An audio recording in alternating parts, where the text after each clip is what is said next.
L'aspiration constitue un élément important dans la stratégie de course, que ce soit dans le peloton ou dans l'échappée, puisqu'elle remplit une fonction essentielle, permettre au coureur d'économiser son énergie. Les coureurs peuvent coopérer pour tous profiter tour à tour de l'aspiration en se relayant en tête du groupe.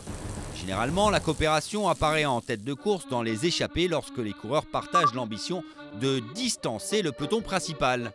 La stratégie peut varier en fonction du vent et donner lieu à différentes formations. En double fil, le meneur se déporte sur le côté en s'éloignant du vent et le coureur suivant prend un court relais face au vent avant de s'écarter à son tour, ce qui a pour effet de créer une file en rotation constante.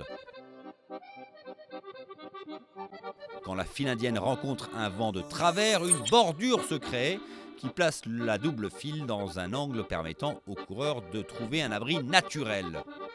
Mais la bordure ne se forme pas toujours de façon coopérative. Elle peut être une tactique de déstabilisation lorsqu'une ou plusieurs équipes décident de tirer profit des vents de travers puissants pour créer des bordures et lâcher les coureurs peu attentifs.